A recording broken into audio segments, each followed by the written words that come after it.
সহকর্মীবৃন্দ, সকল শরণার্থীগণ, আসসালামু আলাইকুম। প্রতি বছর মে মাসের এই দিনটি আমাদের পরিবারে আসে এক বেদনা বিধুর স্মৃতি নিয়ে। এই দিনে শুধু আমাদের পরিবার নয়, বরং সমগ্র দেশই হয়ে উঠে পড়েছিল বেদনার্ত ও অভিভাবকহীন। আমাদের প্রিয় মাতৃভূমি বাংলাদেশের জন্মের সাথে জড়িয়ে থাকা এক অবিচ্ছেদ্য নাম শহীদ প্রেসিডেন্ট জিয়াউর রহমান, যে চট্টগ্রাম থেকে স্বাধীনতার ঘোষণা করে তিনি এ দেশের সাথে তার নাম অবিচ্ছেদ্য করেছিলেন। সেই চট্টগ্রামেই এক সফল, সৎ, দূরদর্শী ও প্রকৃত দেশপ্রেমিক প্রেসিডেন্ট হিসেবে নিজের জীবন উৎসর্গ করেছেন।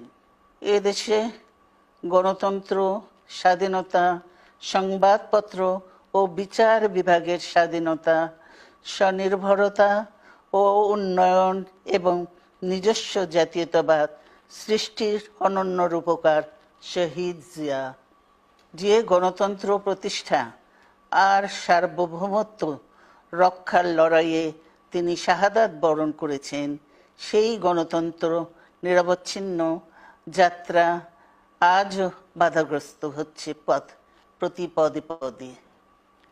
খুব শীঘ্রই আমরা বাংলাদেশকে গণতন্ত্রে পুনঃপ্রতিষ্ঠিত দেখতে পাব। এই হোক শহীদ জিয়ার শাহাদাত বার্ষিকীতে আমাদের অঙ্গীকার। এই লক্ষ্যে সুশৃঙ্খলভাবে এগিয়ে চলার জন্য আমি বিএনপির সকল পর্যায়ের নেতা কর্মী ও দেশবাসীর প্রতি আহ্বান জানাচ্ছি।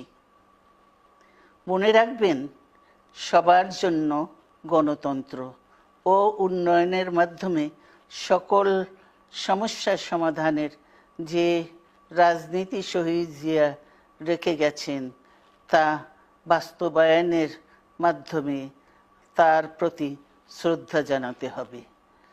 আমরা তার বিদায়ী আত্মার মাগফিরাত কামনা করছি। আল্লাহ হাফেজ। বাংলাদেশ